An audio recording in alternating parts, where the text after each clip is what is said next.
இதுதான் தெய்வீக வழிபாடு. இப்ப நீங்க சாயந்தரம் நடத்துனதுக்கு நீங்க யாரும் இல்ல, நீங்க இங்க கும்மாளம் போட்டுக்கிட்டு இருந்தீங்க இல்லையா? இந்த அன்னாபிஷேகம், பால் அபிஷேகம், படுத்துக்கிட்டு உருண்டுட்டு வர்றது, இப்படி குத்திக்கிட்டு வர்றது, இப்படி குத்திக்கிட்டு வர்றது, இதெல்லாம் ஏற்பாடு பண்ணவர்கள் யார் தெரியுமா? 100 வருஷத்துக்கு ஆதிக்கம் செலுத்தணும், அதிகாரத்துக்கு வரணும்னு திட்டம் போட்டு இன்னைக்கு வேலை பார்த்துட்டு இருக்கான் பாரு, அவன் கொண்டு வந்தது.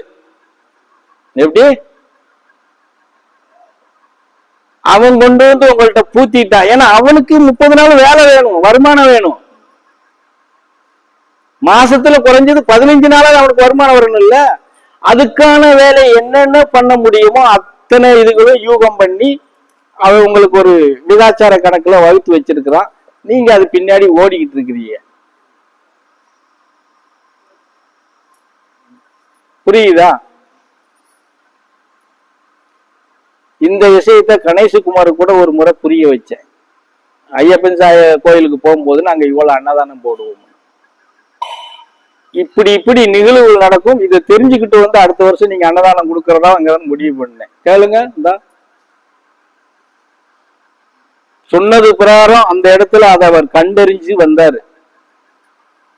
அப்ப இவ்வளவு நாளும் இப்படித்தான் நம்ம ஏமாந்து இருக்கோமான்னு முடிவு எடுத்துக்கிட்டாரு. அதுதான் உண்மை.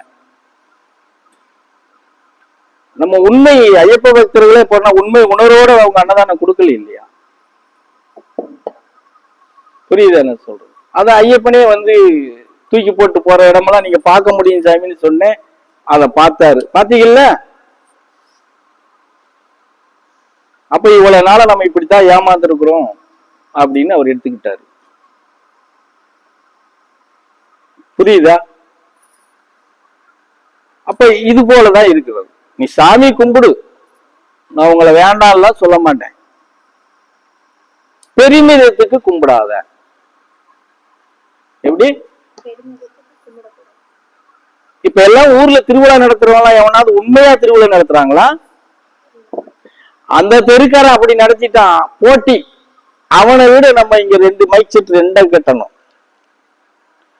அவன் 2 நாள் கூத்தாட்டு போட்டான்னா நம்ம 3 நாள் கூத்தாட்டம் போடணும். இந்த அடிப்படையில தான் எல்லா ஊர்களையும் திருவிழா நடத்துறாங்களே தவிர உண்மையான உணர்வோட ஒரு தெய்வீக வழிபாட்டு, அது காவல் தெய்வமா இருக்கட்டும், ஊர் தெய்வமா இருக்கட்டும், குல தெய்வமா இருக்கட்டும், அப்படி நடத்துறாங்கன்னு சொல்லி எந்த ஊர்க்காரங்களாவது இங்க வந்து நின்று எனக்கு ஒப்பிக்க சொல்லு பார்ப்போம்.